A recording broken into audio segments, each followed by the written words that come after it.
Hello প্রিয় ভর্তিযোদ্ধা ভাই বোনেরা, আসসালামু আলাইকুম। আশা করি তোমরা সবাই অনেক ভালো আছো।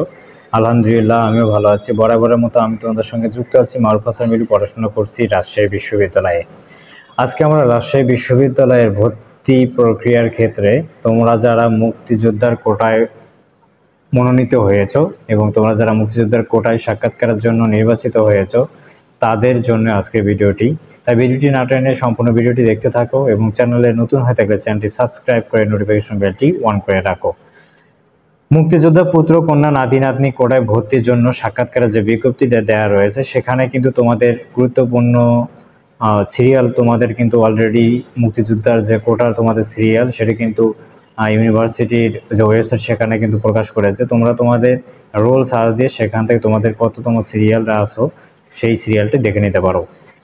অর্থাৎ 23শে মে, আগামী 23শে মে বৃহস্পতিবার সকাল 9:30 থেকে বিকাল 5টা পর্যন্ত প্রথম ধাপের সাক্ষাৎকার অনুষ্ঠিত হবে।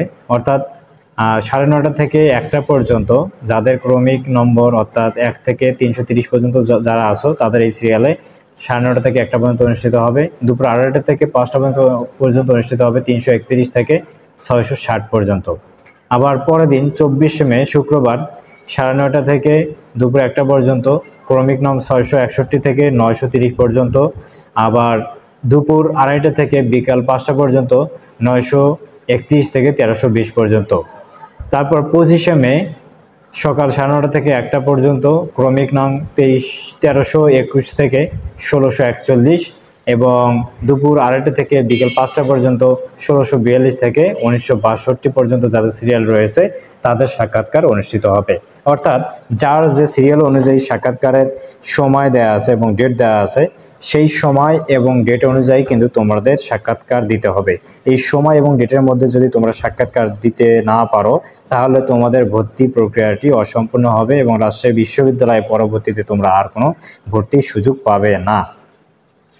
এখন আসা যাক ভর্তি পরীক্ষায় উত্তীর্ণ পছন্দক্রম পূরণকারী ভর্তি বীর মুক্তিযোদ্ধার পুত্র কন্যাদের ক্ষেত্রে মূল রেজিস্ট্রেশন কার্ডটি লাগবে এবং ভর্তি পরীক্ষা প্রবেশপত্র ও বীর মুক্তিযোদ্ধা পরিস্থিতির প্রমাণক হিসেবে গণপ্রজাতন্ত্রী বাংলাদেশ সরকারের মুক্তিযুদ্ধ বিষয়ক মন্ত্রণালয় কর্তৃক ইস্যুকৃত digital certificate MIS copy website থেকে, মুক্তিযুদ্ধ বিষয়ক মন্ত্রণালয় কর্তৃক প্রকাশিত ওয়েবসাইট থেকে বীর মুক্তিযোদ্ধাদের সমন্বিত তালিকার কপি, যে পাতায় মুক্তিযোদ্ধার নাম রয়েছে সেই পাতা ডাউনলোড করে প্রিন্ট করে আনতে হবে। এছাড়া তোমাদের আরও সঙ্গে আনতে হবে ভর্তি পরীক্ষায় উত্তীর্ণ পছন্দ পূরণকৃত যারা নাতি নাতনি রয়েছে তাদেরকে মূল রেজিস্ট্রেশন কার্ডটি সঙ্গে আনতে হবে। তারপর ভর্তি প্রক্রিয়ার প্রবেশপত্রটি আনতে হবে।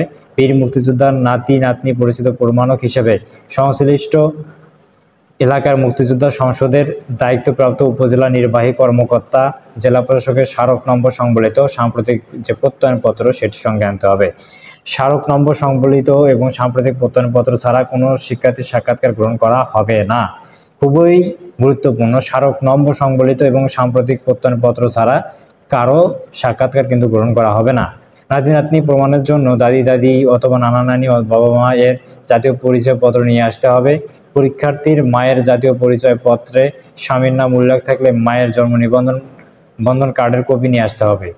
এবং উল্লেখ্য যে বীর মুক্তিযোদ্ধার পুত্র কন্যা নাতি নাতনি উভয়ের ক্ষেত্রে যে উপরের তথ্যগুলো দেওয়া হলো সেগুলো সকল কাগজপত্রের এক সেট ফটোকপি সাক্ষাৎকারের সময় জমা দিতে হবে। তোমরা যেগুলো নিয়ে আসবা সবগুলো ফটোকপি করে তোমাদের কাছেও রাখবা এবং এখানেও এক সেট ফটোকপি জমা দিবা। বীর মুক্তিযোদ্ধার পুত্র কন্যা নাতি নাতনি কোটায় সাক্ষাৎকারের জন্য প্রাথমিকভাবে নির্বাচিতদের তালিকা কিন্তু অলরেডি ইউনিভার্সিটির ওয়েবসাইটে প্রকাশ করেছে, তোমরা সেটা দেখে নিতে পারো। প্রাথমিকভাবে সাক্ষাৎকারের জন্য নির্বাচিত কোনো শিক্ষার্থী নাম একাধিক ইউনিটে থাকলেও তোমাদের একবার সাক্ষাৎকার গ্রহণ করলে সেই সবকটি ইউনিটেই উপস্থিত হয়েছে বলে বিবেচিত হবে। অর্থাৎ তোমরা যারা ABC 3 ইউনিটে পরীক্ষা দিয়েছো আলাদাভাবে তোমাদের সবগুলোতে সাক্ষাৎকার দেওয়ার দরকার নেই, শুধুমাত্র যে কোনো একটা ইউনিটের ক্ষেত্রে তোমরা সাক্ষাৎকার দিবা, বাকি সবগুলো ইউনিটে তোমাদের সাক্ষাৎকার দেওয়া হয়ে যাবে। আশা করি তোমরা বুঝতে পেরেছো।